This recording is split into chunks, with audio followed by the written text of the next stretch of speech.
very nearly 11 p.m. 11 p.m. February 5th. And of course, there's a staggering amount of opportunity right now to respond to some people who have been very grim and comprehensive about, deficiencies in, shall we say, the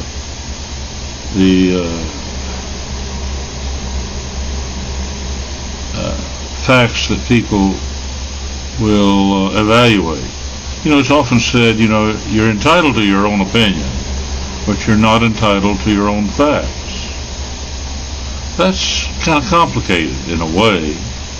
I was told for the first time, somebody said, I don't know that it's true, but I was told that Amazon and the other bookstores, Barnes and Noble, and people like that, have disallowed books that are apologetic for Putin, who advocate anything that he wants or something, and others, like that. That Barnes and Noble and Amazon are barring those things from being sold. And of course, what they didn't say, and I was thinking, well, I've already watched people talk about how everything that isn't Z and Russia is contraband, that you cannot sell, the books that are, frankly, the books that are for sale in Barnes and Noble, having to do with global affairs or economics or anything like that.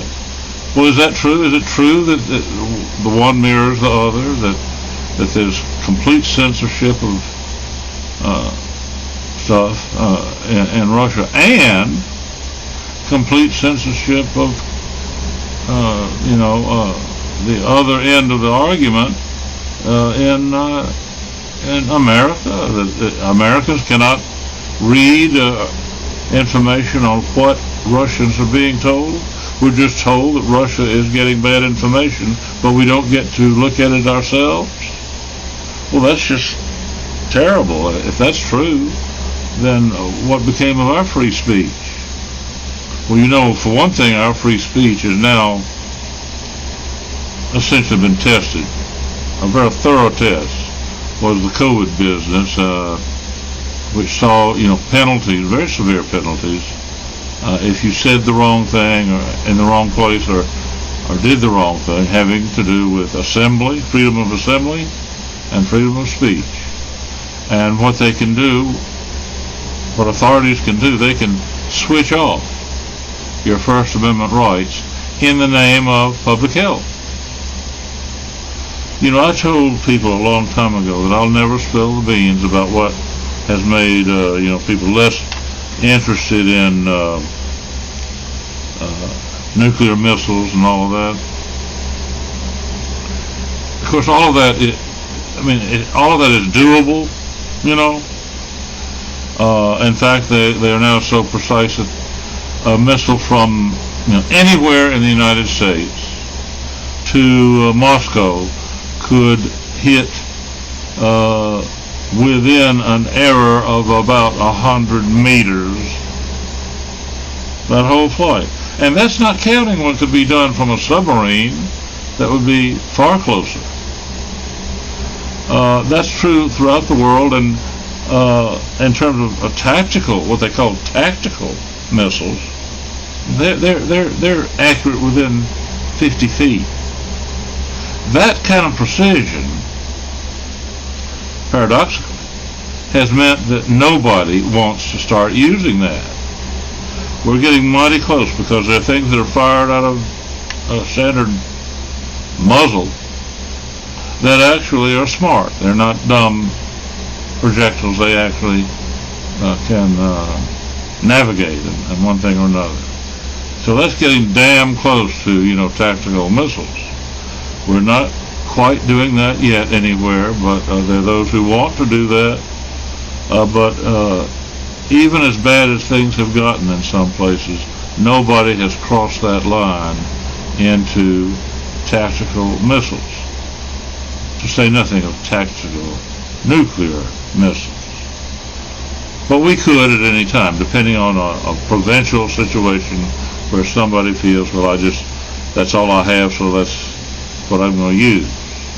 A long time ago I discussed with people how, the walls have ears too, but I've discussed online that all of that technology, is obsolete in two ways. One, not everybody, but there are people in a standoff who have extremely surgical, accurate missiles. In other words, if somebody, gets belligerent, it's as if a missile could go through the keyhole into Putin's bedroom and wipe him out. It's like that, or somebody could, blast off a missile somewhere and avoid detection or destruction from counteroffensive technology, and somehow just worm its way into the White House under Biden's bed and blow him to smithereens. I'm being facetious, but what I'm saying is it's almost that way. Missiles now are very accurate, so accurate that people try to make a distinction between stupid ballistics and smart ballistics. After all, a missile is self-propelled and it's a ballistic device. Well, they just don't want to have self-propelled ballistics starting off now because, wherever you can run but you can't hide. Well, you can hide and you can't survive or whatever. I don't know what would be said. But anyway, the point is everybody who's anybody has the wherewithal, the capital, the know-how to have entered into that echelon of the human condition or the human struggle. So therefore nobody wants to use it. The stuff is just too accurate. The idea was for a while, we'll just build a bigger and better bomb so that because we can't be accurate, we'll make up for lack of accuracy by blowing up things, within a mile of where it goes off. And that's given way to something altogether different. The tactical nuclear weapon is really the most surgical thing, and it's so fearful. They're deployed fairly well, you might say, or for worse, really, between known adversaries, and others are struggling with what they could afford. In some places, the real war for some people is tanks. They're going to line up tanks on one side and the other. That's all they really have. So there's a pyramid, or you might say a feeding chain. What is apex? Well, the apex now is not really, guided missiles or guided ballistic devices, ballistics that can navigate themselves. That's doable as a technology. People learn how to do it, sort of like they learn how to raise chickens or open a restaurant. They learn how to be on the government dole in one system or another to maintain these and they're ready to go. It's sort of like a foolish version of a fire brigade. They polish these missiles and they practice with them and they learn all about them. What they really are they're not like fire trucks. They're leftovers from an era that thought of that as the cutting edge. The cutting edge involves things that I am not going to talk about. Others have said, there is some other cutting edge, and I don't need to, talk about that. But I would suggest that those who want to play around with missiles, that they might want to, earn that clearance or earn that job position or whatever it takes, so that you find out where the cutting edge is. That's, I can't possibly inform anybody accurately and responsibly about any of that. And I've said many times that I won't. Now, if somebody thinks I would, and I could name a few big shots, then I would say they should be in trouble, but they're not. There's some people too big to fail. When you get to be a big shot, you can hand out, slander, libel, defamation, without worrying about it. It's just done every day. It's so like Nixon, had his hate list or whatever. What was it? People that he didn't like. Back in those days, though, he wouldn't have had that list published as people I know to be of dubious distinction or with some sort of turpitude that only he knows about, and basically the MacArthur thing. And now everybody's into it. Everybody's a pipsqueak McCarthy technology exploiter. It's the most amazing thing. And the thing is that somehow people have traction when they deal in slander and libel and defamation, just whatever. And it's not just in the U.S. You could think of some people in the news lately, somewhere else, who've done a very attenuated version of pushback, only in terms of what do you call them, People magazine and stuff like that, and some of the criminals have gone from editing newsprint to having their own TV show or something. So that just shows you that some people really are too big to fail. Just like you could have in the past, people talk about a corporation that is too big to fail. Now we have big shots who are literally too big to fail. And that, to me, is amazing. But anyway, that's a side issue. The issue is that, people who are making some decisions as if they know what the cutting edge is for struggles that are underway. They want to prevent, a nuclear exchange or ballistic exchange, similar to that, and they already are talking as if that's all there is to it. Are they thinking that the best thing is not even to mention what could happen any day if somebody gets mad enough? If it's one side or the other in some of these struggles that are underway, if they finally just get tired of that, and they are a member of another echelon, then what would we have happen?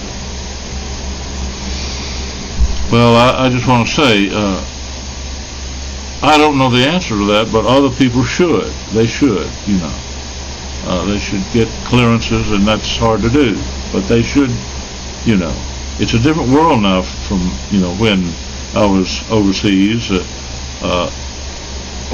one place or another. So I recognize that I'd better not say anything about what they do or don't know. Then at the same time, we have this business of a test. You could say inadvertently. We accidentally found out. Let's put it that way, just to be careful. We accidentally found out that, yes, people will cooperate if you tell them that there's a national health emergency that requires, literally, functionally, the suspension of the First Amendment. you might say, well, they're not actually doing that. Well, they do it, what would you say, by accident. Accidentally, they wipe out the First Amendment. You cannot talk about, you cannot, criticize the medicine or the availability or the, whatever it is about what is done, medicine or treatment or rules and regulations. You cannot criticize the denial of your right to go to a funeral or a wedding or have any assembly that is larger than 2 people, because of a national health emergency. In other words, you can't just, it's a crime to criticize that. It's a crime to meet. Freedom of assembly is called off. And then free speech is called off. That's the First Amendment. So as a matter of national health, we found out that bureaucrats can, in fact, say you no longer have what the First Amendment is all about.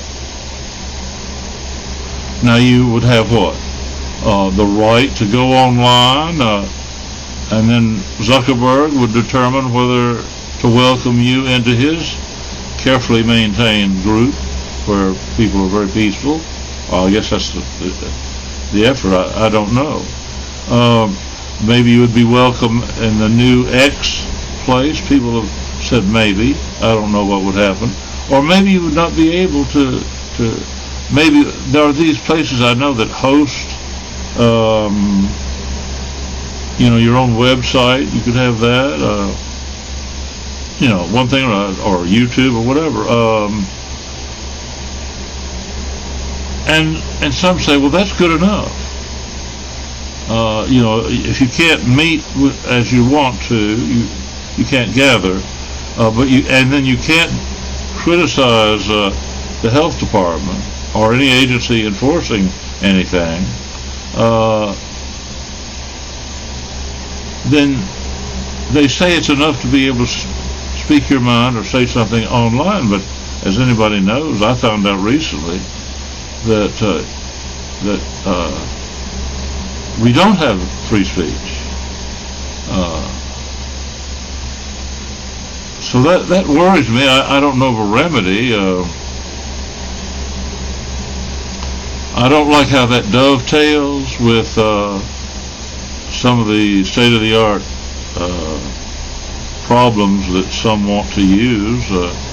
I know that they're victims right now in the Middle East and in the Ukraine region who are fighting for their lives, and as individuals they have to choose one team or another and agree to go along with the platform of ideas they have, or just be lost in between the ideology of one group and another. It seems that there's no third way or fourth way or fifth way.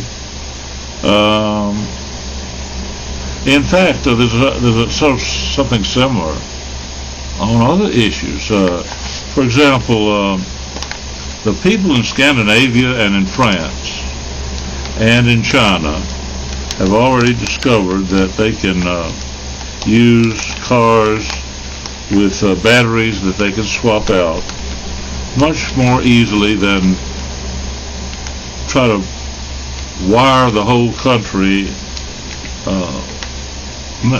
with a new grid of car battery chargers. I would think that it all would be obvious. I would think that the idea, for example, I was reading the other day about places that are 1,000 miles from the grid of any kind who are trying to make solar panels charge a few batteries that are put in place there, along with a diesel generator to generate power so that people driving, from one place to another, maybe 1,500 miles, can stop and recharge there. That can only handle 1 or 2 cars. It has a generator for when it's a cloudy day or something, along with the solar panels, and they have a battery there that will charge, a car. And so they can do that, and each one, they say, will cost $500,000. And it just seems so pathetic to me when, if they would go ahead and use the swappable battery thing, that place could be, maybe a cafe in the middle of nowhere, plus a storeroom where batteries are put, a truckload every week, probably at most, really, until things are popular. A truckload every week would, be swapped for very many cars without all this $500,000 solar thing with an electric generator. Well, granted, if you had a cafe out there, you might need a generator and solar to serve a meal while people are charging or something. What would it be? Maybe an hour if it's fast charge. But with swappable batteries, it takes 15 minutes. 15 minutes. Now, you tell me, why can't a large 18-wheeler deliver so many batteries that would be more efficient in the middle of nowhere than trying to mimic a grid with solar power to recharge somebody sitting in the middle of a desert where he would have to sit for an hour at least. That's just one scenario. You know what's missing? The cars and the batteries that China and Scandinavia and France are using. And do we hear about it? No, we do not. Nor do we hear Putin's argument about anything or whatever, folks. It just seems to me, not only that, a truck full of those batteries could help out if there's a tornado that wipes out an area, that same truck could be diverted in an emergency, to deliver to where there's been some sort of major problem, not only for the cars that would not be able to charge where the grid is down, but also to replace the grid for a while. You could literally do something like the Berlin airlift. You could have these swappable batteries. They would be so standard that you could use them for any number of things. You could say, well, now I'm going to build an adapter that will form, like Legos being plugged together, a dozen of these batteries that would offer, power an emergency hospital or whatever. That cannot be done with these people who want to sell right away and wires and burden the grid everywhere with it's sort of like the legacy system in New England. They decided years ago, no, they were not going to tear up their neighborhoods to replace oil burning with electricity or natural gas. And they've done fairly well. And why they wouldn't object to tearing up their neighborhood to put in charging stations, I really don't know. It's such an enormous mistake that I really honestly question the whole thing. And I'm not an elephant with a complete memory of everything, but yes, I do recall some meetings. I'm going to have to be sketchy about this. There was a time, I'll just be sketchy about this, when some people thought the thing to do is really tamp down the use of cars for anything. Now, I often have said that's right. We need to change our whole attitude about cars. Our whole economy now runs on gasoline, basically, despite everything else you have. So that's true, but what they had in mind was not to offer an alternative. That's the key. They were not saying we need to make cars inconvenient. That is, and the word they used was tether. We need to tether cars. Say, for example, city folk. They could have, or rather, what could we say? Greater Boston, Greater Birmingham, Greater Detroit. We'll tether people to their cars, from their homes to work and the store and so on. We'll tether people. You don't say that. Nobody says that anymore, but I can remember when that was the idea. And they were not saying we will tether people in terms of tethering the cars. We will not diminish the use of cars. We will simply change things so that they should not go anywhere to speak of unless by air or train. Then the problem is, where's the airport? Where are the trains? Where's light rail? You mean only freight trains with a few passenger cars to go great distances, but not to and from nearby places? Well, I won't get into the particulars. I just want to be sketchy about it. But that was never actually retired. What happened was, right from the beginning of all of that tethering business, the people went straight into the engineering of a system that would be that way. And so the whole movement, didn't start off on the right foot in terms of swappable batteries. The whole movement started off in the idea of tethering and so on. And at that time, it was about wires to each place where cars would be tethered.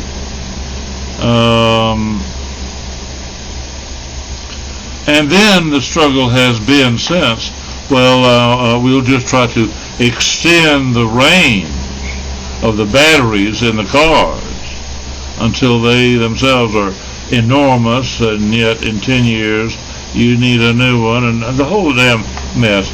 We'll extend the range of the damn things, but they'll still be tethering for no explained or justified reason. To say nothing of the, I just hate to think that I could think of areas, not only New England, where they did not tear the place up for gas or electricity. There are other places that, can I say, charming places. There are also very dense places. Who wants to have, chargers put into, say, some crowded New York streets or something, where the results would be awful. I read a story of somebody, a man with a Tesla, who ended up, it was a big fight, but finally he got the right to pay a tremendous amount per month for a charging station in the basement of his condominium. He would pay a monthly charge for that, plus the cost of installation, which turned out to be $250,000, and he had to sign a lease for the charger for 99 years, in addition to whatever he was paying to live in the condo. And they showed him happily leaning on the car, having achieved victory to be able to charge his Tesla in the basement of his condo. So, where the engineers are about, swapping batteries, I don't know. How the Army would overlook that in terms of, right now, they say, well, we just can't even think in terms of recharging our one thing or another, where we must use other power, even though there's a way to do swapping batteries that would provide against the decision against electric vehicles altogether. They still need, other things, but I mean, the idea of swapping batteries is just off the table, and I'd like to know what is the reason? Is it too much freedom? Too much away from tethering? Is there something I don't know about tethering? Is unbeknownst to me, I remember when they said, let's just not do that. Let's go ahead with light rail and so on. Well, they haven't gone wrong. They haven't gone along with light rail and last mile technology at all that I know about. Maybe there again, I don't know. I should know. I think there should be some serendipity instead of ads for and reviews of fancy cars running on fancy batteries. And you hope that they don't catch on fire. Well, anyway, what I'm saying is I'm tired of hearing people tell me how free I might be. And of course, that doesn't even touch on things that are peculiar to my situation, which is, I would say, I think it's fair to say, rather worse than most people experience. Leaving that out, just for everybody to be concerning each other about the infrastructure and making a living doing that instead of building specific places to charge swappable batteries quickly and safely, and to collect the old batteries when the fresh ones are put in place. People able to sign a contract with so many miles, to drive and with batteries swapped until those miles are covered. That's the way it works in some places. You say, I want a contract for, 20,000 miles, and then the way the wording is such that, you can swap any batteries anywhere until you reach the end of that 20,000 mile contract, at which time it'd be time to make new arrangements or what, That's the way to do it, and some people are, and everybody's being quiet about it, and I don't know why. So what faith is worth than death? Ignorance? I think that ignorance is bliss for a lot of people, but that's not really true, is it? Some of that, people can often be blissful in a terribly tragic way. I saw in the news the other day that some young men were happily cruising around in a four-wheel drive vehicle at night in Australia, where there's a 1,500-foot cliff, unmarked and so on, where they were driving in a remote part of Australia. And for two of them, they innocently, blissfully drove off the cliff, literally, and two of them died within, 5 minutes. And the other one had severe injuries. He was wearing a seatbelt in the back seat, and he managed to climb up and get help, and they don't know how he'll be. Severe injuries, but the other two are dead. That was a kind of bliss based on ignorance. So ignorance is not always blissful, or not blissful for long. And that's a fate, though, that some share. The same thing, this idea of democracy, it's kind of like flying an airplane. A dictatorship might be, horse and buggy, or even a steam locomotive, whereas a plane might be more sophisticated, like maintaining, what passes for democracy. But you have to know how to plow the plane. And ignorance is not bliss. If you're on the flight deck and you can't save your life by any way that you know of. So there are a lot of fates worse than death. I think that,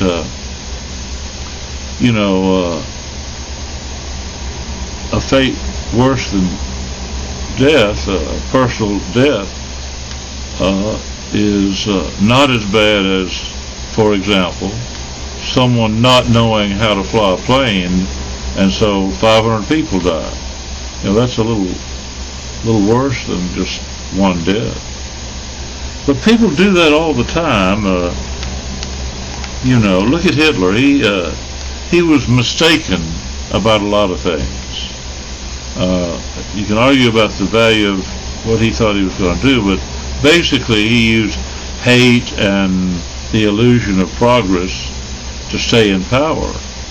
And, when he hit a brick wall, then obviously the facade, the sham failed. But, he was mistaken about a lot of things and paid a tremendous price. I would say, though, that, he knew, I'm sure, that he had caused a lot of people to die for nothing while he was alive. And, he was of persuasion that was okay with him. He knew he was killing his own countrymen and killing his adversaries. He was okay with that. So maybe somehow he didn't even have any notion of how bad that was. But I look at it and I think, that's a fate worse than death. But I recognize that he didn't feel that way. He was really an aberration, an opportunist who used hate to try to stay in power without thinking through and realizing that, that would lead to a dead end. I know people are still doing the same thing, pursuing something hell-bent for leather one way or another, and the only way I can understand that is to think, well, they are incapable or not willing to think through to see where they're headed in terms of their own lives or others. But, it's also corny. It's corny to think that way. Why think about that? That's history and all of that. Nobody's doing that, right? Nobody's doing that? Well, my personal experience hadn't been too good, and it's been because of people who, just recently I reached for my little handful of batteries, different sizes. I had AAA, AA, the quad A for a few. They had about 6 or 8 of each of those. Turns out that's one of the many things stolen just the other day by somebody that people have approved of.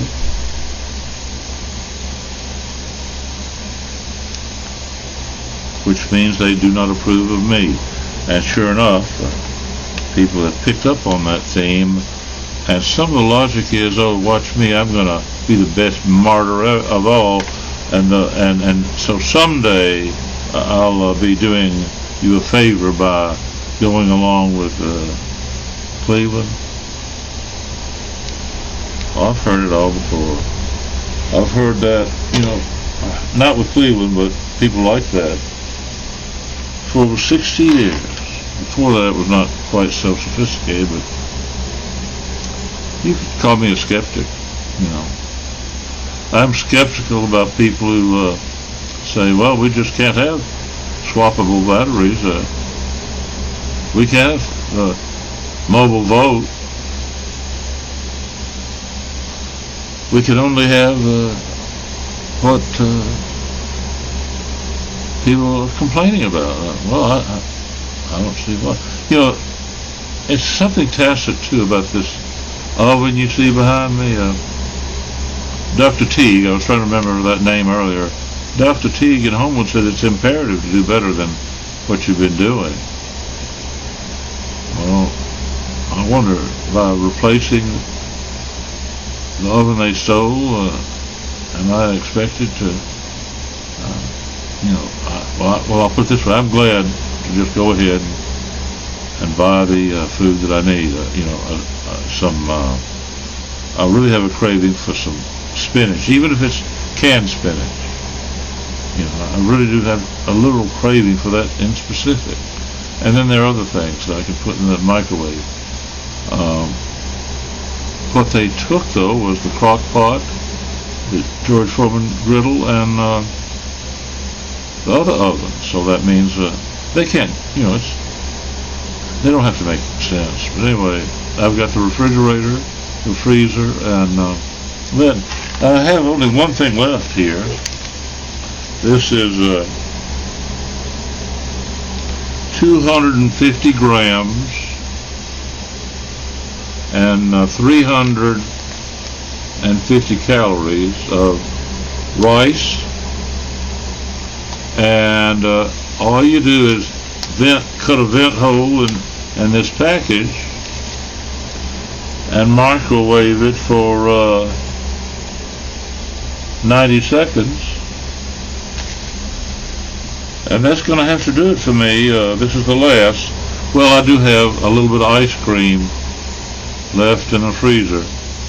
But tomorrow I've got to get serious about finding some way to use the money in the bank for some better food than, cardboard biscuits for breakfast. For supper tonight, they serve a bowl of that crap that they ladle onto the cardboard biscuits. And just to be sure, I tasted it. No, it was not anything worth the time of day. And are others here getting that kind of treatment? I don't know. Am I paranoid? Well, that's for some others to decide, right? And I think they have.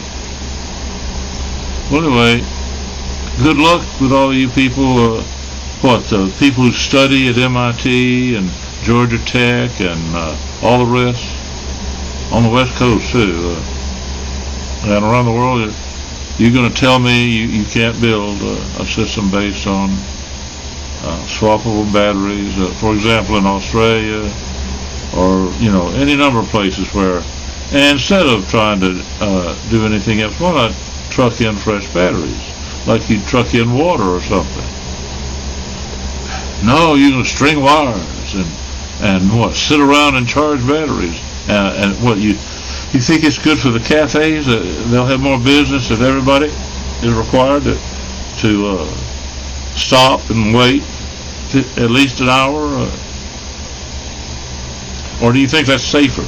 That people will be safer if they stop driving and sit around for an hour, or what? I don't know. Oh, and then the environment. About what all the energy that goes into a battery is somehow clean.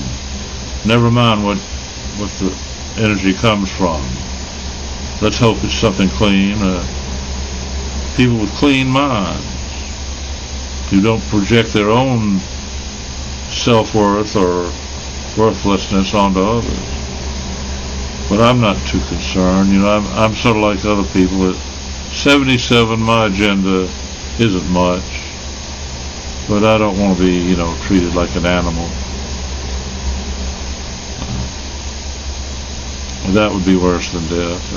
At least that's what I think, having suffered whatever you want to call it. I've been trivialized, so I don't expect any lurid versions, or for that matter, any at all.